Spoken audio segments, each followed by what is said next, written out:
નમસ્કાર વિદ્યાર્થી મિત્રો, આજના વિડિયો લેક્ચરમાં આપ સૌનું હાર્દિક સ્વાગત છે। સૌથી પહેલા તો જો તમે મારી YouTube ચેનલ ભાવેશ વોરાને સબસ્ક્રાઇબ ના કરી હોય તો સબસ્ક્રાઇબ કરી દો, જેથી કરીને તમને નવા વિડિયોઝ માટેની નોટિફિકેશન મળતી રહે।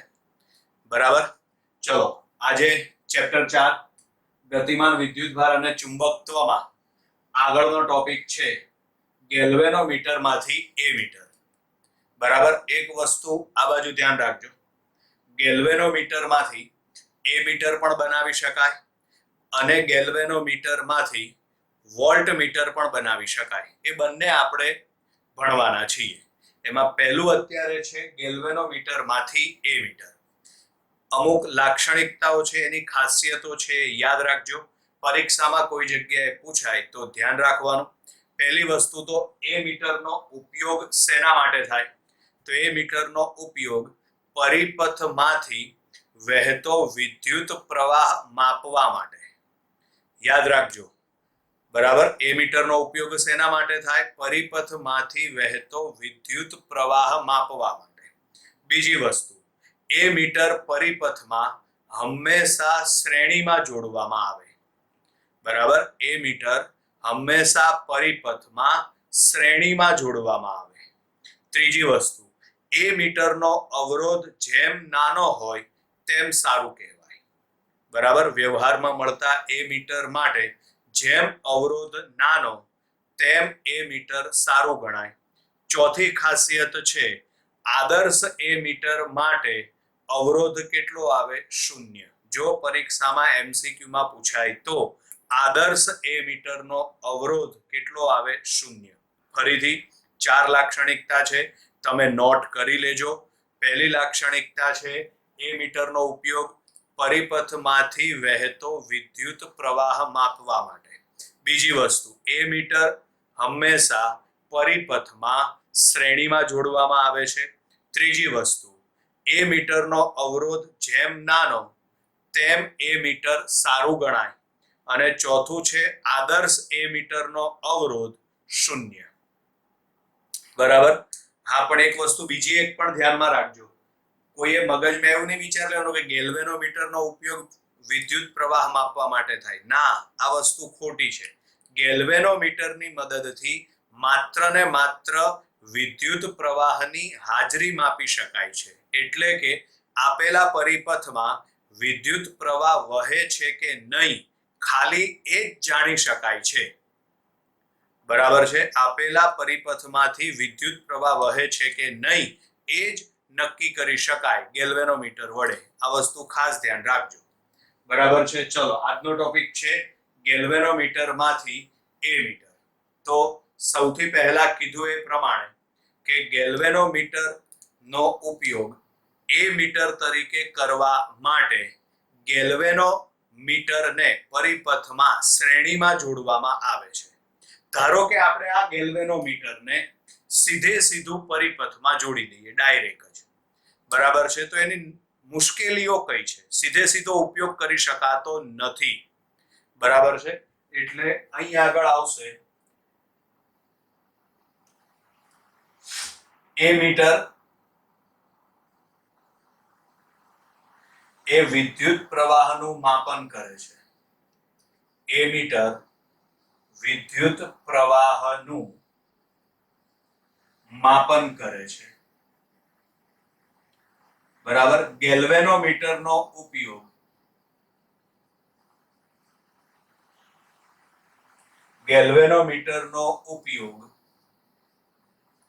એ મીટર તરીકે, એ મીટર એટલે કે પ્રવાહ માપક તરીકે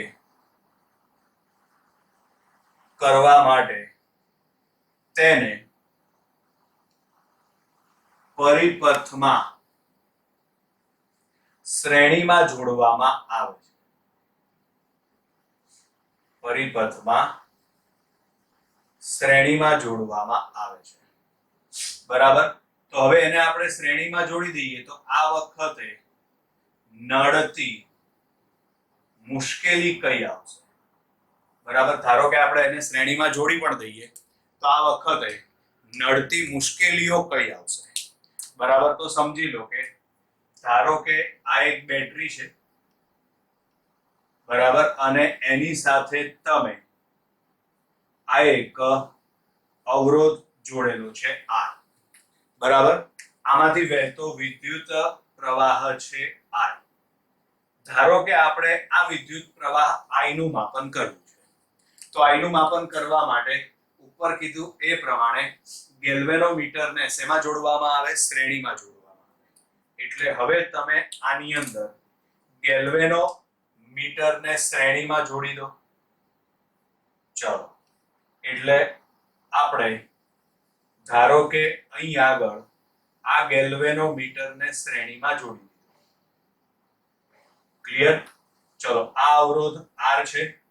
હવે પરિસ્થિતિ એવી આવશે કે ગેલ્વેનોમીટરને તમે પરિપથમાં જોડો તો આ પરિપથમાં ગેલ્વેનોમીટરનો અવરોધ ઉમેરાય કે નહીં? હે ને? બરાબર. તો આ ગેલ્વેનોમીટરનો અવરોધ કેટલો છે? તો ગેલ્વેનોમીટરનો અવરોધ છે Rg. સમજો, પહેલા પરિપથનો અવરોધ કેટલો હતો? R. હવે પરિપથનો અવરોધ કેટલો આવશે? R + Rg. બરાબર. બંને શ્રેણી જોડાણમાં છે ને, એટલે હવે પરિપથનો અવરોધ કેટલો આવશે? R + Rg. એટલે એનો મતલબ એમ થાય કે પરિપથનો અવરોધ બદલાઈ ગયો.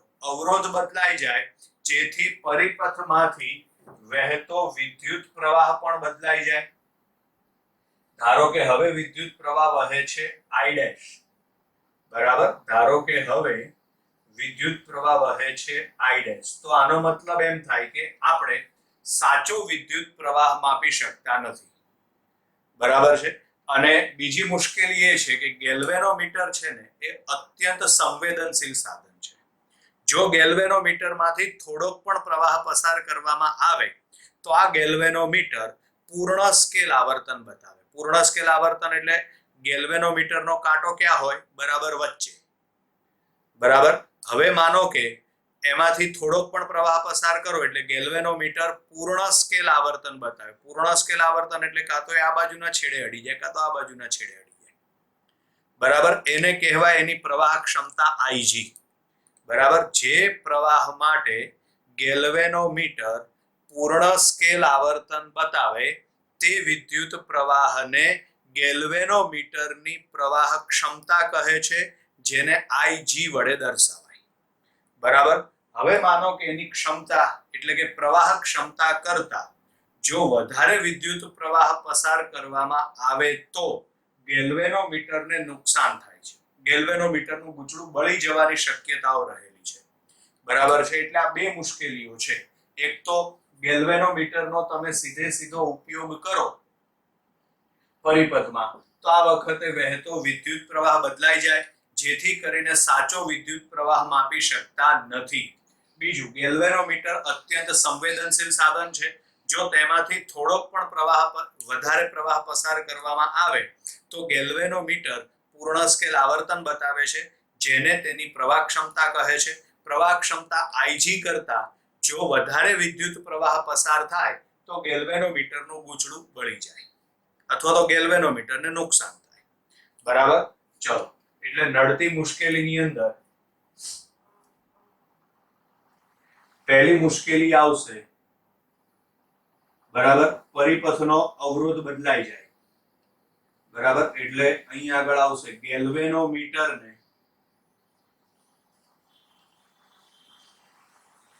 ગેલ્વેનોમીટરને પરિપથમાં જોડતા તેનો અવરોધ પરિપથમાં ઉમેરાય છે, જેના કારણે પરિપથમાંથી વહેતો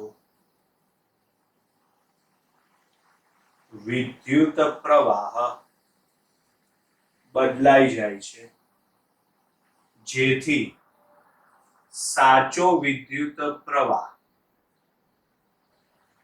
સાચો વિદ્યુત પ્રવાહ માપી શકાતો નથી.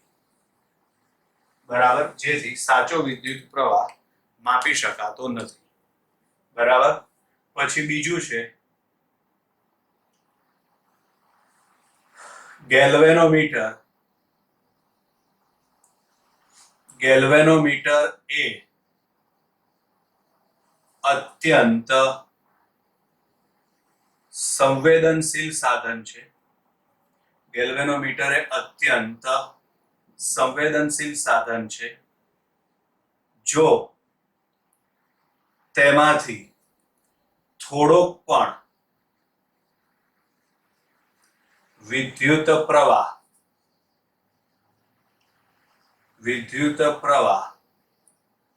પસાર કરવામાં આવે તો તે પૂર્ણ સ્કેલ આવર્તન બતાવે છે. પૂર્ણ સ્કેલ આવર્તન બતાવે છે. જે વિદ્યુત પ્રવાહ માટે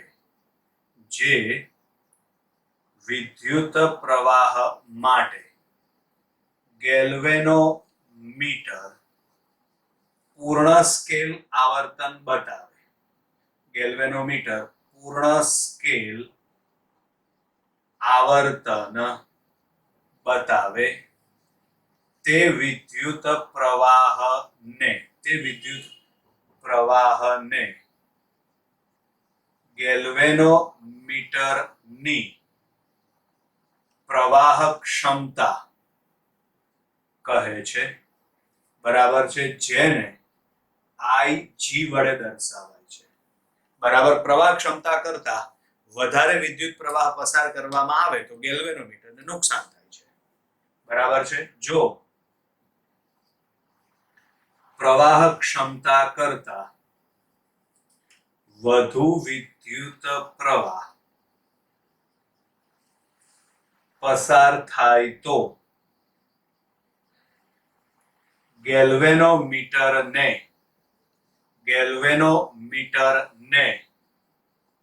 નુકસાન થવાની શક્યતા છે. બરાબર, એટલે આ બે મુશ્કેલીઓ નડશે.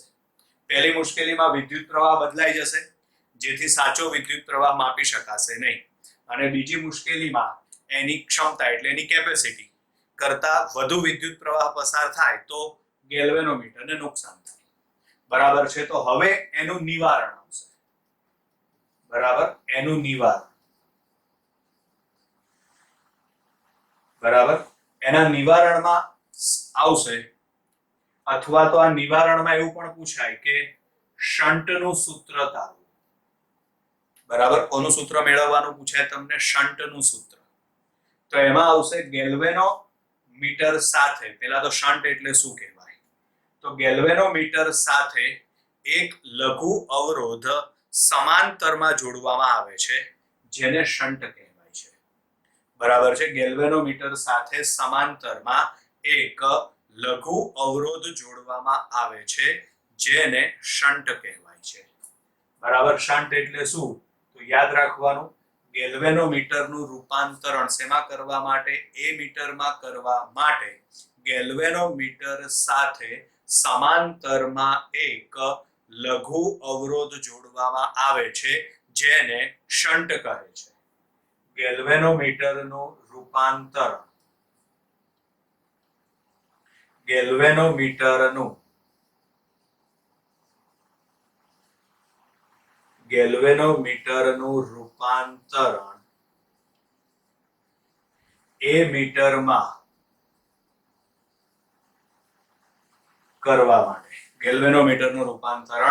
એમીટરમાં કરવા માટે ગેલ્વેનોમીટર સાથે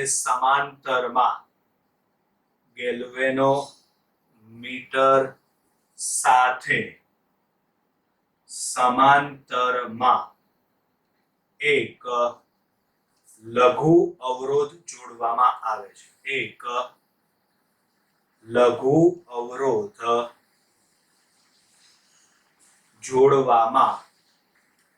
આવે છે. જેને શન્ટ કહે છે. બરાબર, એક લઘુ અવરોધ જોડવામાં આવે છે જેને શું કહેવામાં આવે છે? શન્ટ કહે છે. હવે સમજો, શન્ટ જોડીએ તો આ મુશ્કેલીનું કઈ રીતે નિવારણ થશે. બરાબર, તો અહીં આગળ આપણે ખાલી ગેલ્વેનોમીટર વાળી જ આકૃતિ દોરીએ છીએ. ચલો, એટલે આ ગેલ્વેનોમીટર અને એની સાથે આ લઘુ અવરોધ જેને આપણે કહી દઈએ RS. બરાબર, ખાલી આપણે આટલો જ ભાગ દોર્યો છે, આ R નથી દોર્યો. બરાબર છે, આને A મીટર કહેવાય. ધ્યાન રાખજો. બરાબર, આ જે આકૃતિ દોરેલી છે આને A મીટર કહેવાય. બરાબર, A મીટર તમે લેબમાં જોવો ને તો એમાં આ RS દેખાતો ના હોય અવરોધ, કારણ કે ઇનબિલ્ટ અંદર જોડેલો હોય. બરાબર છે, એટલે અહીં આગળ આ જે રચના છે, બરાબર, આને શું કહેવાય? તો આને A મીટર કહેવાય. શું કહેવામાં આવે છે? આને A મીટર. ક્લિયર? ચલો હવે આગળ. તો હવે પરિસ્થિતિ શું આવશે? ધારો કે અહીંથી વહેતો કુલ પ્રવાહ કેટલો છે? I. બરાબર, આ વિદ્યુત પ્રવાહ I અહીંથી કેટલા ભાગમાં વિભાજન પામશે? 2 ભાગમાં. બરાબર, એમાં ધારો કે ઉપર ગેલ્વેનોમીટર માંથી વહેતો વિદ્યુત પ્રવાહ કેટલો છે? તો ગેલ્વેનોમીટર માંથી વહેતો વિદ્યુત પ્રવાહ છે IG અને RS માંથી વહેતો વિદ્યુત પ્રવાહ કેટલો છે? IS. બરાબર, એટલે હવે સમજો, પહેલી વસ્તુ તો એ થશે કે અહીંથી આ વિદ્યુત પ્રવાહ કેટલા ભાગમાં વિભાજન પામી ગયો? 2 ભાગમાં. બરાબર છે, અને આ બે માંથી આ RS છે ને એનું મૂલ્ય બહુ નાનું છે, એટલે અહીંયા લખેલું છે લઘુ અવરોધ જોડવામાં આવે છે. લઘુ અવરોધ જોડવામાં આવે છે એટલે RS નું મૂલ્ય છે ને બહુ નાનું છે. જેનો અવરોધ નાનો હોય ને એમાંથી વહેતો વિદ્યુત પ્રવાહ વધારે હોય. બરાબર, આ ગેલ્વેનોમીટરનો અવરોધ કેટલો છે? RG. ગેલ્વેનોમીટરનો અવરોધ કેટલો છે? RG. આ શન્ટ અવરોધ કયો છે? RS. આ બે માંથી નાનો અવરોધ કયો હશે? તો કે શન્ટ હશે. નાનો અવરોધ કયો હશે? શન્ટ હશે. બરાબર છે, પરિણામે મોટા ભાગનો વિદ્યુત પ્રવાહ આ શન્ટ માંથી પસાર થશે. મોટા ભાગનો વિદ્યુત પ્રવાહ RS માંથી પસાર થશે, એટલે કે ગેલ્વેનોમીટર માંથી વહેતો વિદ્યુત પ્રવાહ ખૂબ જ ઓછો હશે. ગેલ્વેનોમીટર માંથી વહેતો વિદ્યુત પ્રવાહ ખૂબ જ ઓછો હશે, જેથી ગેલ્વેનોમીટરને હવે નુકસાન થશે નહીં. ક્લિયર? એક સમસ્યાનું નિવારણ થઈ ગયું. હવે બીજી સમસ્યા. બરાબર છે, આ બંને કયા જોડાણમાં છે? શ્રેણી જોડાણ, સોરી સમાંતર જોડાણમાં છે. તો હવે એનો સમતુલ્ય અવરોધ આપણે શોધી કાઢીએ. બરાબર છે, તો હવે પરિપથનો સમતુલ્ય અવરોધ એટલે મુશ્કેલીના નિવારણ માટે. બરાબર છે, પહેલી મુશ્કેલીનું નિવારણ શું આવશે? તો પહેલી મુશ્કેલીના નિવારણમાં એવું આવશે કે મોટા ભાગનો વિદ્યુત પ્રવાહ RS માંથી પસાર થાય છે, પરિણામે ગેલ્વેનોમીટરમાંથી વહેતો વિદ્યુત પ્રવાહ ખૂબ જ ઓછો હશે, જેથી ગેલ્વેનોમીટરને નુકસાન થશે નહીં. બરાબર છે, હવે RS એટલે કે શન્ટ અવરોધ નું મૂલ્ય નાનું હોવાથી મોટા ભાગનો વિદ્યુત પ્રવાહ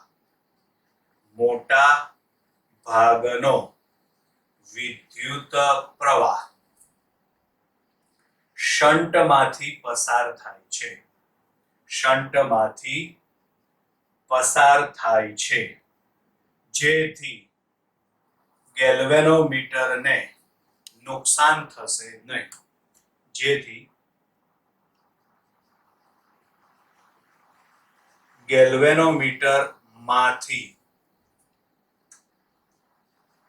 વહેતો વિદ્યુત પ્રવાહ ઓછો છે. આથી ગેલ્વેનોમીટરને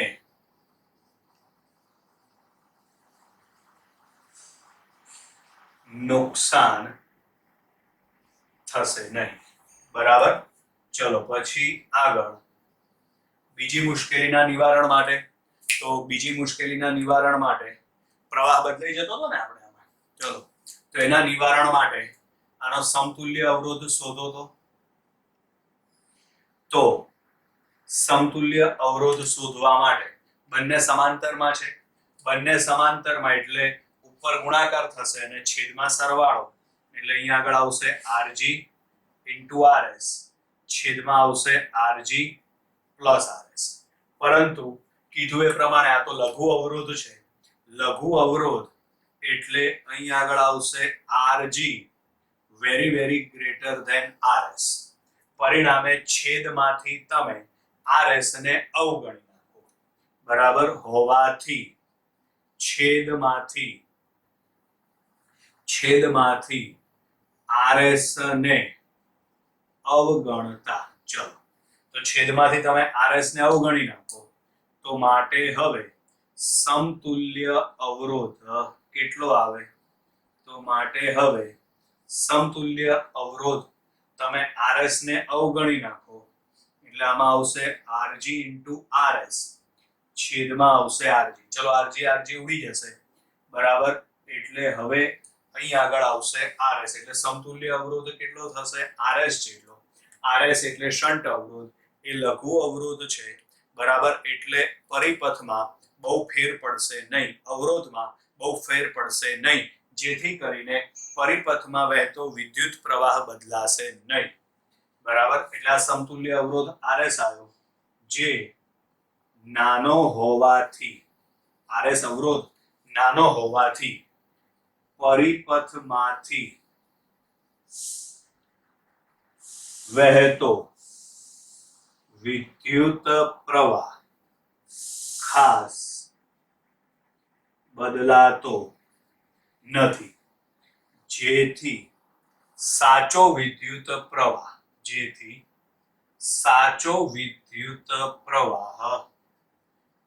માપી શકાય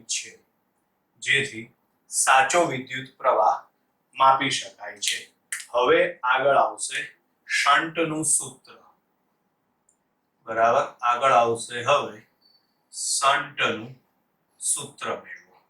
તો શન્ટનું સૂત્ર મેળવવા માટે, બરાબર, જો તમને શન્ટનું સૂત્ર પૂછાય તો પહેલા શન્ટ એટલે શું એ લખવાનું, બરાબર, પછી આ એક આકૃતિ તમારે દોરવાની. મેં અહીં દોરેલી છે એટલે હું અહીં દોરતો નથી. પરીક્ષામાં શન્ટનું સૂત્ર પૂછી શકાય એવું છે, IMP છે, થિયરી, એટલે આ વસ્તુ યાદ રાખવાની તમારે. શન્ટનું સૂત્ર પૂછાય તો પહેલા શન્ટ એટલે શું એ લખવાનું, પછી એની જરૂરી આકૃતિ તમારે દોરવાની. બરાબર, ચલો હવે અહીં આગળ આપણે આકૃતિ પરથી સૌથી પહેલા આપણે અહીં આગળ આકૃતિ પરથી, તો આકૃતિ ઉપરથી I બરાબર શું લખી શકાય? તો એમાં I બરાબર Ig પ્લસ IS લખી શકાય. તો I બરાબર અહીં આગળ આવશે Ig પ્લસ IS લખી શકાય. ચલો આમાંથી તમે IS ને સૂત્રનો કરતા બનાવી દો, તો આમાં આવશે I માઇનસ Ig. તમે IS ને સૂત્રનો કરતા બનાવી દો એટલે I માઇનસ Ig આવશે. હવે આ જે બંધ પરિપથ છે ને, આ બંધ પરિપથ, એમાં તમે કિર્ચોફનો બીજો નિયમ લાગુ પાડી દો, તો અહીં આગળ આવશે હવે કિર્ચોફના બીજા નિયમ પરથી